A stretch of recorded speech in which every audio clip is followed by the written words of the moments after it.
नमस्कार। दिन भर की बड़ी खबरों में आपका स्वागत है। मैं हूं आपके साथ आराधना। आज इस बुलेटिन में बात होगी चुनाव आयोग पर इंडिया के हल्ला बोल की, राहुल गांधी और तेजस्वी की वोटर अधिकार यात्रा की। देखेंगे चुनाव आयोग के खिलाफ एकजुट हुए विपक्ष को, संसद में कैसे घिरी मोदी सरकार, जानेंगे कैसे उपराष्ट्रपति चुनाव में फंस गया एनडीए, और बुलेटिन के आखिर में देखेंगे जाने माने कार्टूनिस्ट इरफान की किस खबर पर पड़ी तिरछी नजर। लेकिन दिन भर की तमाम बड़ी खबरों से पहले एक नजर आज की सुर्खियों पर। ट्रेनिंग के दौरान विकलांग होने वाले कैडेट्स की हालत पर सुप्रीम कोर्ट ने जताई चिंता, केंद्र सरकार से मांगा जवाब, कहा सिर्फ 40,000 रुपए मुआवजा काफी नहीं। खराब सड़क होने के बाद भी क्यों वसूला जा रहा टोल, सीजीआई बीआर गवई की एनएचएआई को फटकार, कहा टोल तो लेते हैं मगर सेवाएं नहीं देते। भारी बारिश से थमी मुंबई की रफ्तार, कई इलाकों में जाम, लोकल ट्रेन और फ्लाइट से डिले, स्कूल कॉलेजों में छुट्टी। हरे निशान पर बंद हुआ शेयर बाजार, 676 अंकों की उछाल के साथ 81,273 पर बंद हुआ सेंसेक्स, तो 245 अंकों की बढ़ोतरी के साथ 24,876 पर बंद हुआ निफ्टी। ये तो थी सुर्खियां। अब बात आज की सबसे बड़ी खबर की। चुनाव आयोग की प्रेस कॉन्फ्रेंस ने विपक्ष के हाथ बड़ा मुद्दा थमा दिया और अब पूरा विपक्ष एकजुट होकर चुनाव आयोग के खिलाफ हल्ला बोल कर रहा है। राहुल गांधी और अखिलेश यादव के बाद अब इंडिया गठबंधन ने चुनाव आयोग को उसी की भाषा और उसी के तरीके से जवाब दिया और साथ ही चुनाव आयोग पर नए आरोप लगा दिए। देखिए ये रिपोर्ट। विपक्ष के नेता राहुल गांधी ने चुनाव आयोग को लेकर बड़ा खुलासा किया तो चुनाव आयोग ने राहुल को घेरने की कोशिश की, लेकिन चुनाव आयोग की ये कोशिश उसे भारी पड़ गई और विपक्ष के हाथ बड़ा मुद्दा लग गया। विपक्ष ने एक बार फिर चुनाव आयोग को आड़े हाथ ले लिया। विपक्ष ने पूछा एसआईआर हड़बड़ी में क्यों हो रहा है। वोटर वेरिफिकेशन और वोट चोरी को लेकर विपक्ष ने प्रेस कॉन्फ्रेंस की। कांग्रेस सांसद गौरव गोगोई ने कहा कि इलेक्शन कमीशन ने राजनीतिक दलों पर सवाल उठाए, लेकिन जब विपक्षी दल सवाल पूछ रहे हैं तो वो जवाब नहीं दे रहे हैं और अपनी जिम्मेदारी से भाग रहे हैं। इसके अलावा टीएमसी नेता महुआ मोइत्रा ने कहा कि कल प्रेस कॉन्फ्रेंस में मुख्य चुनाव आयुक्त का कठपुतली की तरह प्रदर्शन बेहद शर्मनाक था। वहीं सपा सांसद रामगोपाल यादव ने भी आयोग को घेरा और कहा कि चुनाव आयोग ने कल बार बार कहा कि जो आरोप लगाए जा रहे हैं उन्हें शपथ पत्र के माध्यम से दें। राजद सांसद मनोज झा ने कहा कि हमें भारत के संविधान से शक्ति मिल रही है, ये संवैधानिक औचित्य और नैतिकता के आपके उल्लंघन के लिए ढाल नहीं बन सकती। यानी इंडिया गठबंधन की प्रेस कॉन्फ्रेंस ने चुनाव आयोग को सवालों के कटघरे में खड़ा तो किया ही, साथ ही नए आरोप भी लगा दिए। वहीं इससे पहले राहुल गांधी और अखिलेश यादव ने भी चुनाव आयोग की पोल खोल कर रख दी थी।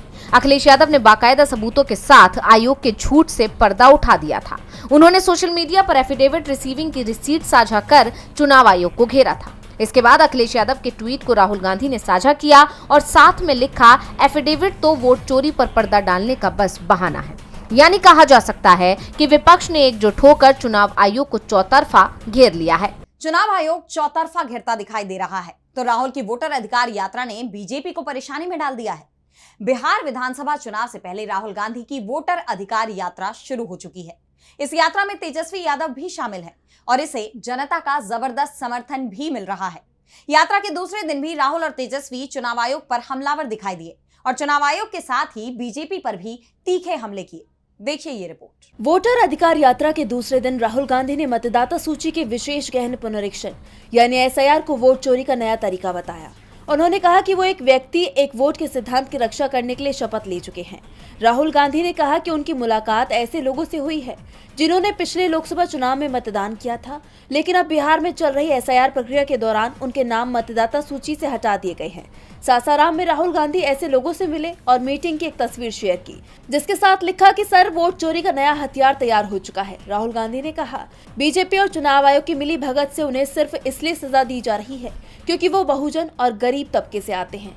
अब हालात ऐसे हैं कि ना तो उनके पास वोट रहेगा, ना पहचान और ना ही अधिकार। यहाँ तक कि हमारे जवानों को भी इस अन्याय से नहीं छोड़ा गया है। इस दौरान राहुल गांधी ने इलेक्शन कमीशन के हलफनामा या माफीनामा पर कहा कि पीएम मोदी, अमित शाह और इलेक्शन कमीशन के लोग ये समझ लो कि ना मैं आपसे डरता हूँ और ना ही तेजस्वी, ना बिहार डरता है। मैं गारंटी देकर कहता हूँ कि वोट चोरी की सच्चाई पूरे हिंदुस्तान की जनता के सामने लाकर रखूंगा। जो कहता हूं उसे छोड़ता नहीं हूं। तेजस्वी यादव ने कहा कि निकम्मे भाजपा नीतीश सरकार ने चुनाव से पहले ही मान लिया है कि उनकी हार तय है, इसलिए चुनाव आयोग को तथाकथित विशेष गहन पुनरीक्षण से विपक्ष के वोट काटने के काम पर लगाया गया है। पर भाजपा चाहे जितना भी हाथ पैर मार ले, इस खटारा भाजपा नीतीश सरकार को जाना तय है। यात्रा के दूसरे दिन राहुल गांधी और तेजस्वी यादव ने देवकुंड सूर्य मंदिर में पूजा अर्चना की। उनके साथ विकासशील इंसान पार्टी के प्रमुख मुकेश सहनी भी मौजूद रहे। मतदाता अधिकार यात्रा दूसरे दिन कुटुंबा में शुरू होकर शाम तक गया पहुंच गई। राहुल ने चुनाव आयोग पर हमला बोला। चुनाव आयोग विपक्ष के निशाने पर तो काफी वक्त से बना हुआ है और अब विपक्ष ने मुख्य चुनाव आयुक्त के खिलाफ महाभियोग लाने की तैयारी भी शुरू कर दी है, जिसे लेकर देश की सियासत में उबाल आ गया है। हाल ही में चुनाव आयोग ने प्रेस कॉन्फ्रेंस की, जिसे लेकर विपक्ष का आरोप है कि ज्ञानेश कुमार ने तमाम अहम सवालों के जवाबों का गोलमोल जवाब दिया, जिसे लेकर अब विपक्ष का गुस्सा फूट पड़ा है। देखिए ये रिपोर्ट। चुनाव आयोग की हालिया प्रेस कॉन्फ्रेंस के बाद विपक्ष का गुस्सा फूट पड़ा है। मुख्य चुनाव आयुक्त ज्ञानेश कुमार विपक्ष के निशाने पर आ गए हैं।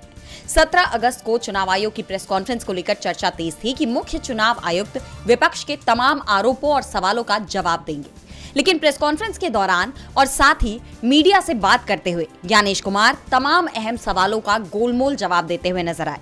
तो साथ ही आरोप लगाने वालों को 1 हफ्ते में हलफनामा देने या फिर देश से माफी मांगने को कहा, जिसे राहुल गांधी से सीधे जोड़ा जा रहा है। इसे लेकर अब विपक्ष का गुस्सा फूट पड़ा है। विपक्ष अब एकजुट होकर मुख्य चुनाव आयुक्त के खिलाफ महाभियोग लाने की तैयारी में है, जिसे लेकर सियासी गलियारों में हलचल तेज हो गई है। बताया जा रहा है कि विपक्ष ज्ञानेश कुमार के रवैये को लेकर काफी नाराज है और अब वो उन्हें हटाने की प्रक्रिया की शुरुआत करने की तैयारी में है। हाल ही में राहुल गांधी ने एक प्रेस कॉन्फ्रेंस में प्रेजेंटेशन के जरिए वोट चोरी को लेकर कई अहम सबूत पेश किए थे, जिसे लेकर चुनाव आयोग की तरफ से कोई ठोस जवाब नहीं दिया गया और अब इसे लेकर विपक्ष ने संसद में मल्लिकार्जुन खड़गे के चैम्बर में इस पर चर्चा की, जिसके बाद लोकसभा में विपक्ष के उपनेता गौरव गोगोई ने जानकारी दी। उन्होंने कहा कि मुख्य चुनाव आयुक्त तो बीजेपी के साथ कांग्रेस जैसा व्यवहार क्यों नहीं कर रहे। मुझे लगता है कि मुख्य चुनाव आयुक्त द्वारा प्रेस कॉन्फ्रेंस करके इस संवैधानिक पद की गरिमा को कमजोर किया गया है। वहीं सीसी के इस बयान के बाद इंडिया गठबंधन की बैठक में कांग्रेस अध्यक्ष मल्लिकार्जुन खड़गे ने ज्ञानेश कुमार के खिलाफ महाभियोग लाने की बात कही। हालांकि अब तक इस पर अंतिम फैसला नहीं हुआ है। यानी विपक्ष का सीधा आरोप है कि चुनाव आयोग बीजेपी और कांग्रेस के प्रति पक्षपातपूर्ण रुख अपना रहा है।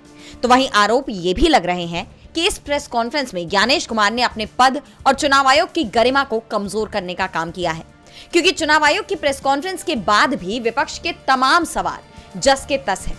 इसी को लेकर विपक्ष अब ज्ञानेश कुमार के खिलाफ महाभियोग लाने की तैयारी में है, जिससे चुनाव आयोग बुरी तरह से घिर गया है। चुनाव आयोग बुरी तरह से घिर गया तो मोदी सरकार भी घिरती दिखाई दे रही है। संसद के मॉनसून सत्र के 18वें दिन विपक्ष ने तमाम मुद्दों को लेकर प्रदर्शन किया, तो वहीं राज्यसभा में खड़गे और नड्डा के बीच तीखी बहस भी देखने को मिली और साथ ही इस दौरान सदन में कई विधेयक भी पेश किए गए। वहीं अंतरिक्ष यात्री शुभांशु शुक्ला की उपलब्धि को लेकर भी चर्चा हुई। तो क्या कुछ रहा सदन का घटनाक्रम, जानेंगे इस रिपोर्ट में। संसद के मॉनसून सत्र का 18वां दिन काफी हंगामेदार रहा। पूरे दिन दोनों सदनों में विपक्ष का भारी विरोध जारी रहा, जिससे कार्यवाही बार बार स्थगित होती रही। सदन शुरू होने से पहले संसद परिसर में विपक्ष ने कई मुद्दों पर एकजुट होकर विरोध प्रदर्शन किया। इंडिया गठबंधन के सांसदों ने बिहार में एसआईआर को लेकर नारेबाजी की, जबकि कल्याण बनर्जी, महुआ मोइत्र समेत कई टीएमसी सांसदों ने बंगाली भाषा से जुड़े विवाद पर विरोध जताया। इसके अलावा कांग्रेस अध्यक्ष मल्लिकार्जुन खड़गे के चैम्बर में इंडिया गठबंधन के नेताओं की एक अहम बैठक हुई, जिसमें सरकार की मनमानी को रोकने की रणनीति तैयार की गई। बिना बहस के विधेयक पास होने को लेकर भी चिंता जताई गई। इन सबके बीच लोकसभा में कुछ विधेयक पेश हुए। केंद्रीय मंत्री पीयूष गोयल ने जन विश्वास संशोधन विधेयक 2025 पेश किया। इस विधेयक का मकसद 350 से अधिक कानूनी प्रावधानों में बदलाव करना है। विधेयक को आगे की समीक्षा के लिए लोकसभा की चयन समिति को भेज दिया गया है, जो अगले सत्र की शुरुआत तक अपनी रिपोर्ट सौंपेगी। वहीं केंद्रीय मंत्री धर्मेंद्र प्रधान ने इंडियन इंस्टीट्यूट ऑफ मैनेजमेंट संशोधन बिल 2025 पेश किया, जिसका लक्ष्य देश के प्रमुख प्रबंधन संस्थानों की स्वायत्तता और संचालन में सुधार करना है। इस बीच राज्यसभा में मल्लिकार्जुन खड़गे और जेपी नड्डा के बीच बहस देखने को मिली। मल्लिकार्जुन खड़गे ने कहा कि हमें मतदान का हक संविधान से मिला है, उसे छीनने का हक किसी को भी नहीं है। चुनाव आयोग हमें धमका और डरा रहा है और हमसे हलफनामा मांग रहा है। हमने इस संबंध में हलफनामा भी दिया है। अगर चुनाव आयोग हमें धमकाता है तो हम उनके खिलाफ कार्रवाई करेंगे। Supreme authority, you are our guardian. Sir, मतदान का हक हमको संविधान ने दिया है, उसको छीन लेने का किसी का अधिकार नहीं है। और इलेक्शन कमीशन हमको धमका रही है और डरा रही है और ये कह रही है आप एफिडेविट दो, हमने एफिडेविट दिया है। This is not going on record. इसके बाद दोपहर 2 बजे लोकसभा में एक विशेष चर्चा का आयोजन किया गया, जिसमें हाल ही में अंतरिक्ष से लौटे भारतीय अंतरिक्ष यात्री शुभांशु शुक्ला का सम्मान किया गया। स्पीकर ओम बिरला की शुरू की गई इस चर्चा में जितेंद्र प्रधान ने हिस्सा लिया। इसके बाद सदन की कार्यवाही को अगले दिन यानी 19 अगस्त तक के लिए स्थगित कर दिया गया। अब ये देखना होगा कि 19 अगस्त को सदन में क्या देखने को मिलता है। संसद में विपक्ष के प्रदर्शन ने सरकार की मुश्किलें बढ़ा दी हैं, तो उपराष्ट्रपति चुनाव को लेकर भी एनडीए टेंशन में है। उपराष्ट्रपति चुनाव के लिए बीजेपी ने अपने पत्ते खोल दिए हैं, तो इंडिया गठबंधन की तरफ से भी साफ कर दिया गया है कि वो भी अपना उम्मीदवार उतारेगा और जल्दी ही इंडिया गठबंधन के उम्मीदवार के नाम का ऐलान हो सकता है। तो क्या है उपराष्ट्रपति चुनाव का समीकरण, देखेंगे इस रिपोर्ट में। बीजेपी की तरफ से उपराष्ट्रपति पद के लिए अपने उम्मीदवार के नाम पर मोहर लगा दी गई है। बीजेपी संसदीय दल की बैठक के बाद महाराष्ट्र के राज्यपाल सीपी राधाकृष्णन को अपना उम्मीदवार बनाने का ऐलान कर दिया है, जिसके बाद सीपी राधाकृष्णन ने दिल्ली आकर पीएम मोदी से मुलाकात की है। 21 अगस्त को सीपी राधाकृष्णन उपराष्ट्रपति पद के लिए अपना नामांकन जमा करेंगे। तो दूसरी तरफ इंडिया गठबंधन भी साफ कर चुका है कि वो भी अपना उपराष्ट्रपति उम्मीदवार उतारेगा। इसके लिए कांग्रेस अध्यक्ष और राज्यसभा में विपक्ष के नेता मल्लिकार्जुन खड़गे के ऑफिस में सुबह संसदीय दल की बैठक बुलाई गई। इस बैठक में इंडिया गठबंधन की तरफ से उम्मीदवार के नाम पर चर्चा की गई। तमिलनाडु में अगले साल चुनाव होने हैं, उससे पहले बीजेपी ने सीपी राधाकृष्णन को उम्मीदवार बनाकर तमिल कार्ड खेलने की कोशिश की है। उसकी कार्ड विपक्ष ने ढूंढ निकाली है। चर्चा है कि तमिलनाडु से डीएमके के सांसद तिरुचि सिवा के नाम पर मोहर लग सकती है। वैसे बीजेपी की तरफ से उपराष्ट्रपति चुनाव निर्विरोध कराने की औपचारिक कोशिश की जा रही है। रक्षा मंत्री राजनाथ सिंह ने कांग्रेस अध्यक्ष खड़गे को फोन किया और सीपी राधाकृष्णन के नाम पर समर्थन मांगा, पर यह तय है कि विपक्ष बीजेपी उम्मीदवार के नाम का समर्थन नहीं करेगा, क्योंकि उम्मीदवार के चयन को लेकर बीजेपी ने विपक्ष से कोई संपर्क नहीं साधा था। बता दें कि उपराष्ट्रपति चुनाव के लिए 9 सितंबर को वोटिंग होगी। इसी दिन चुनाव परिणाम सामने आ जाएंगे।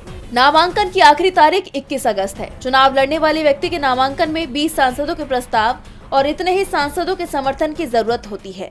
फिलहाल संसद का जो समीकरण है, उससे एनडीए और इंडिया गठबंधन के बीच कांटे की टक्कर मानी जा रही है।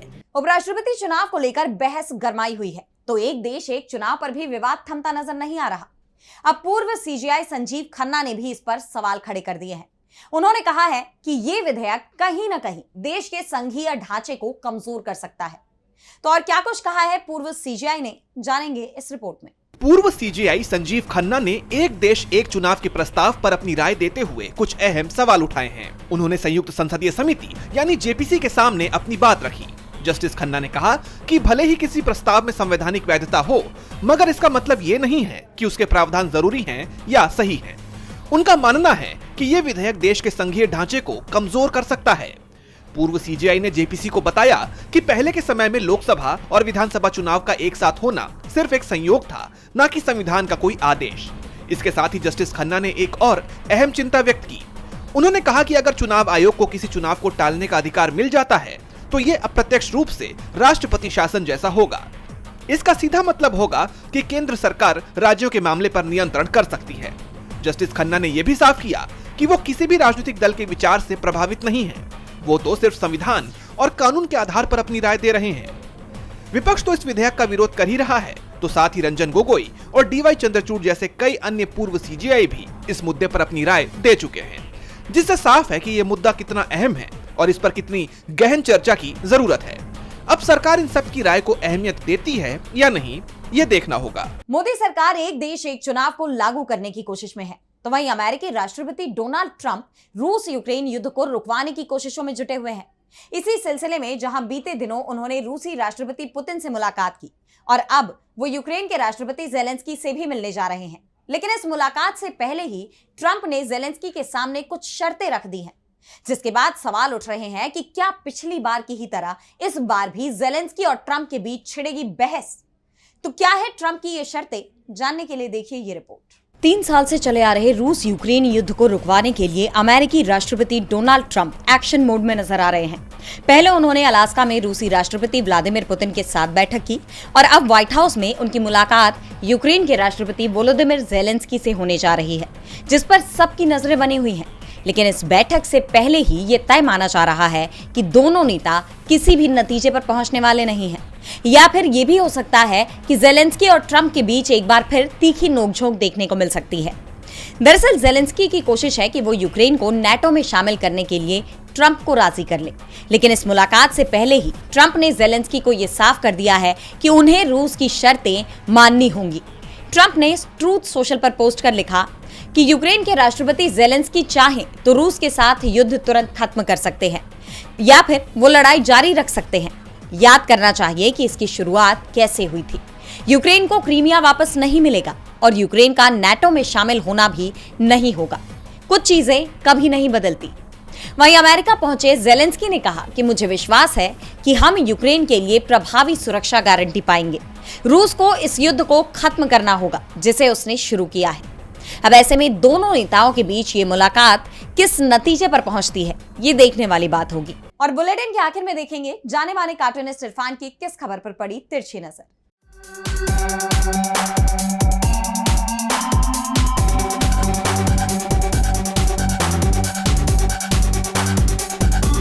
सीपी राधाकृष्णन उपराष्ट्रपति पद के उम्मीदवार हैं। अपने गुरु की तरह उनके पास भी कार नहीं है। ये बड़ी अजीब बात है कि हमारे नेतागण जो तमाम सुविधाएं, अच्छा खासा मोटा वेतन पाते हैं, करोड़ों अरबों रुपए के उन पर भ्रष्टाचार के आरोप भी लगते हैं, लेकिन जब उनसे पूछा जाए तो वो बड़ी आसानी से कह देते हैं कि उनके पास ना तो अपना मकान है ना गाड़ी है। मगर समझने वाले सब जानते हैं, जो ना समझे वो अनाड़ी। नहीं, अब उनका नाम कुछ और हो गया है, आपको भी पता है।